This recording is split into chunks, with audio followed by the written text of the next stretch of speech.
Shalom. I've come to this military installation just outside of Jerusalem to meet the Tavor, the Israeli Army's brand new assault rifle designed for the soldier of the 21st century.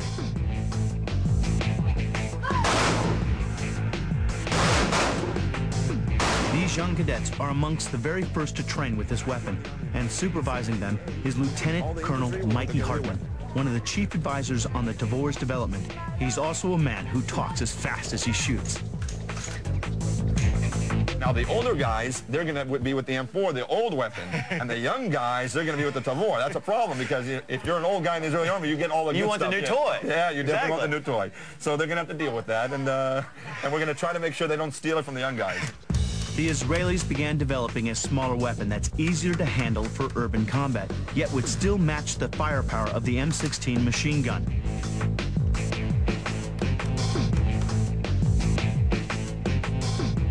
The man at the head of the design team is Zalman Shevs. We thought that we can achieve a better rifle than the M16 was. The M16 was introduced in the 1960s, and after 40 years, it's still in use all around the world. I like the design. I think the design is very, very smart. Well, it's a 40-year-old design, too. Yeah. It's still in use. Yeah, that's right. But, you know, Eugene Stoner was quite a genius by this design.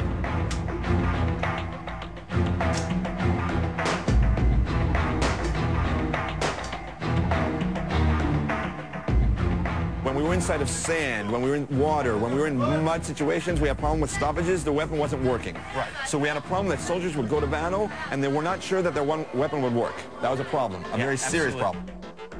The second problem is that the M16 is a long weapon, which means it's less suitable for close-range combat and shooting around tight corners, exactly what you'd find in urban warfare.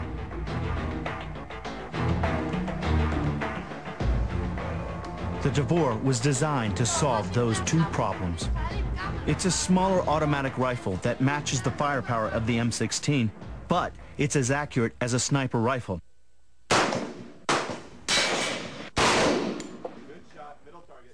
Because we're dealing with the territories in Gaza or in Nablus and wherever it may be, we're dealing with close quarters all the time. Absolutely. Getting out of a truck, getting out of an armored personnel carrier, going inside of a room. Exactly. You have to make the weapon as short as possible.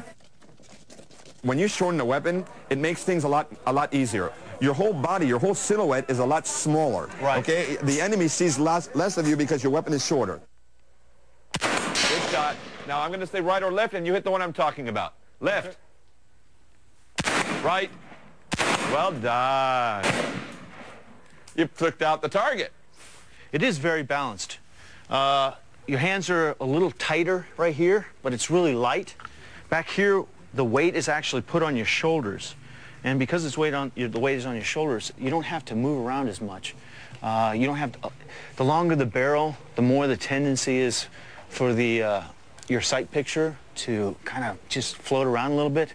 This is really short, real compact. You can get really tight, and the tighter you can get your muscles, the actually easier it is to hold onto the target.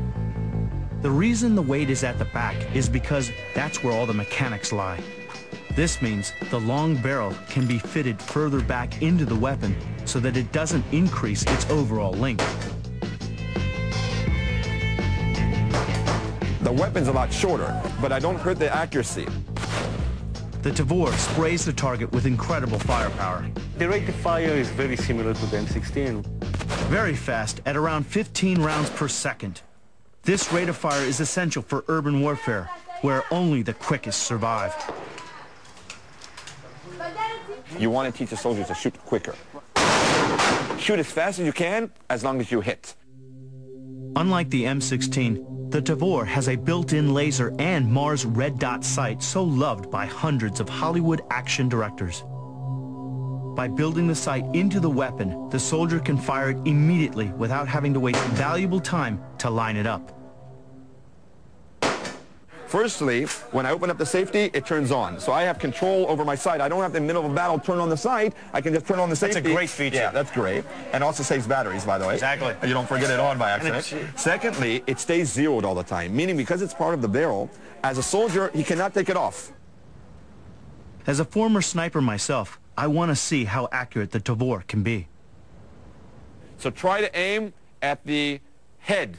Got it. Okay, unfortunately, my scope is in the car. I can get it and tell you where you're hitting, because basically you got to find out where you're hitting and then fix it. To really test the sight, the Tavor, and myself, Mikey challenged me to hit a head and shoulders target at the maximum end of the Tavor's optimum range, 300 meters. I just got to make sure I'm hitting. No, it's a tough shot, and also it may not be zeroed for you perfectly. So. No, I just need to see it. That's all. You shot incredibly well for 50 meters. Beautiful.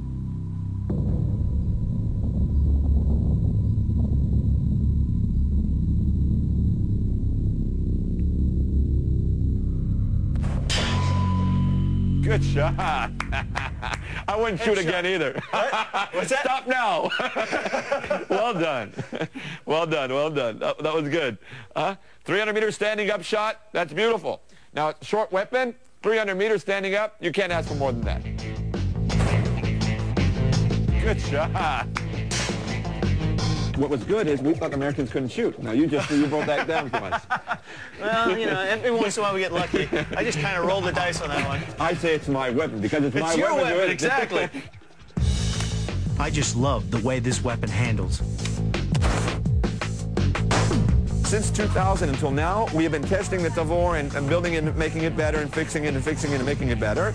And now in this August of this year, we have about 4 or 5 more months. It's going to go into one of our infantry units.